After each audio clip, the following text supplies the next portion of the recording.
Hi everyone, welcome to English 102 week 4. Can you guys believe that we are halfway done with our course? So exciting. So you guys had your annotated bibliographies due last night.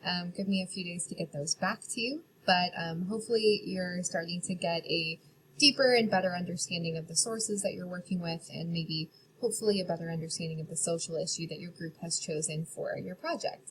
So I'm just going to take a few minutes to go over the assignments for this week, a few helpful tips in using sources and in writing a working thesis, and then we're going to start talking about your final assignment, which will be your research essay. It'll be done in groups. So your main assignment this week will be individual, but you are still expected to meet with your group and to submit a group blog post in preparation for your group assignment next week. So let's start with just your assignments for week 4. You've got some readings that can be pretty, I'm not going to say heavy, but they're just dense. So I encourage you to start these early. Chapters 3, 5, and 9 of Process of Research Writing. Chapter 3 goes over quoting, paraphrasing, and summarizing. It's really useful if you're not quite sure how to incorporate sources into your work. Chapter 5 is just talking about writing a working thesis, and then Chapter 9 talks about categorizing and evaluating sources. Chapter 9 is actually going to be really helpful for your assignment for this week. Discussion board 4 is going to be over writing a working thesis, which we'll go over in a minute. You've got a group blog post 3, which should be posted by your archivist by Friday.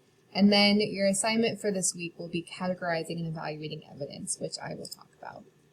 So, first thing, your discussion board this week talks about writing a working thesis. So some of you may have heard of a thesis before in English 101, I hope. If you were in my English 101, you definitely know what this is.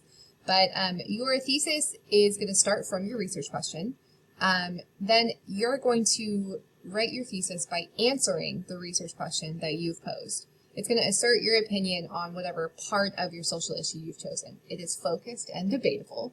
I don't know why PowerPoint decided to give you a duck for that point, but I thought it was cute. So make sure your question is not quacked. I don't know. That was bad. Last thing, your working thesis can change. So that's why we call it a working thesis and not a final thesis. But it is going to sort of help you navigate the research paper or your section of it. So I would encourage you to just be thinking about, okay, how might this change in the next week or two? So when you're writing a working thesis, what you want to do is, where we are in this process is probably in this working thesis first draft here. You see this example says, programs to help students with learning disabilities are lacking in American schools. So say you chose student disabilities for your social issue, and your group decided that this is a good focus for your research. And it's great. This is a great working thesis. It gives me an idea of what your stance is on your topic and where you're going to go. And this middle section says, as you continue to write, you find most of your supporting information focuses, on how education departments concentrate more on making all students equal and less on actually helping disabled students learn. So in this middle part, you're actually, in your research, you're finding that there's a reason for this lack of programming, okay? And then you're going to revise your thesis to say something more like, the problem for students with learning disability in American schools is that educators focus more on equality and less on actually helping those disabled students learn. So what you're doing is you're using this research that you found to go from your original stance to what you'll end up with, okay? So for this week, we are still in this first step, all right? But hopefully by the beginning of next week or the end of next week, you'll have, been able to go through your sources by this assignment we have this week and then get a better idea for really how you feel about this issue. Some questions to ask yourself when you write your working thesis are, is my thesis clearly stating my argument? Does it have a point? Is it focused? Is it debatable? Am I emphasizing the support I have, those sources? How am I going to use them? And then does my thesis give a direction for my writing? So in your final research essay, you're going to have to take this thesis and essentially write a couple pages on why you believe what you do. So you want to make sure that your thesis gives a direction, okay? It is not a question. Your thesis is a statement. Your question is not vague, okay? Because then it gives you no direction. And your thesis also needs to be debatable. So The other sort of point I wanted to touch on in my video this week is the difference between citing quotations, paraphrases, and summaries. Okay, so in your annotated bibliographies last week, you wrote a summary and then an evaluation of several different sources. So if you used quotes in any of that, you wanted to have quotation marks around it and then a citation, that in-text citation, the author and the year. If you're paraphrasing, this is not directly quoting, you still need that in-text citation. Okay, you still need to refer to the author at some point. You need to give the year for that reference. If you're summarizing, you don't need quotation marks, but you still do need a citation. I think the biggest mistake I see students make is not having that citation because they assume, oh, well, there's no quotations, I don't need to cite it. And that's incorrect, okay? So the chapter 3 of Krause's process of research writing goes really in depth as to when you should quote, when you should paraphrase, when you should summarize. I really encourage you guys to pay close attention to that because it will help you in writing and using sources. So the last sort of assignment I want to touch on in this video is your categorizing and evaluating assignment. So this is directly inspired by the chapter 9 of the process of research writing. I think it's an interesting way to start sort of compiling all this information that you're getting. In our discussion board, I noticed a lot of you mentioned that sometimes just the amount of source work that you're finding is overwhelming. And you're like, I can't make sense of this because there's just too much. So what this assignment is meant to do is to help you start organizing and then from that, give you a jumping off point for when you start working with your thesis. So the first thing you're going to do is make a chart describing your sources. There's an example in chapter 9. And I'm also going to show you on the next slide. You're going to explain your chart. Just tell me, okay, why did you decide these categories and how did you decide to organize it? And then based on your chart, what strengths or weaknesses are you seeing in your sources? And then you're going to apply this to your working thesis. Which of your sources help you to argue your thesis? Which of them disagree with you?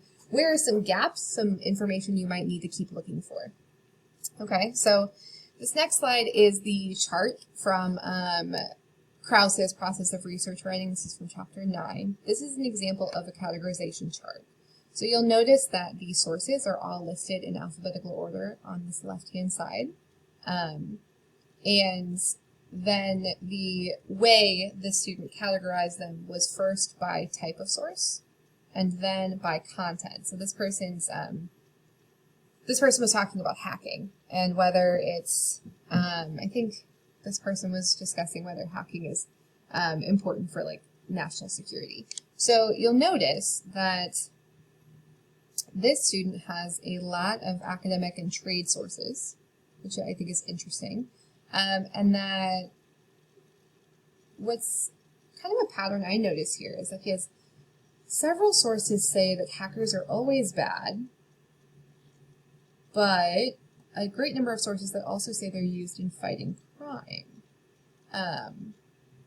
So that's kind of an interesting dichotomy he's had here. So on the one hand, maybe we have this idea that hacking is always bad, but we also recognize its ability to protect us from other hacking. You might also notice that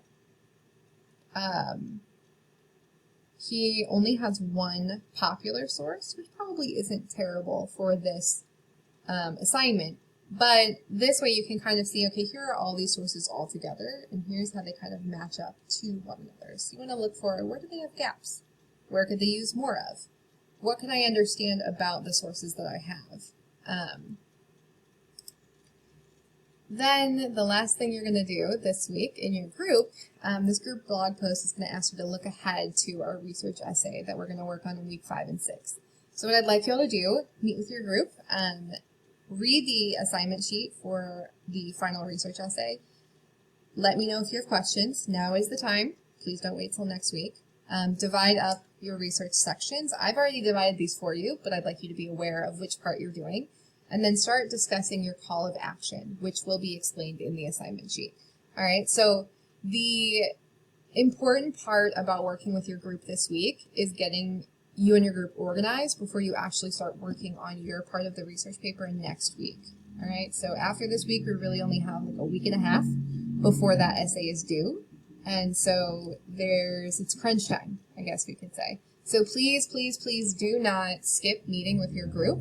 If you're having trouble keeping in contact with your group, please let me know. I'll be emailing each of you to send me a link to your Zoom meeting for this week because I'd like to hop in and just make sure everybody is cool and there aren't any problems or questions. I do appreciate how willing you guys are to email me when you have issues, and I want you to know that this is a work in progress and that I'm learning from you, and I appreciate all of the feedback, all of the help you're giving me. All right, so only 3 weeks left of English 102, and I want you guys to know that we got this. All right, so let me know if you have questions. I'm sure I'll be hearing from you, and I will see you on Zoom.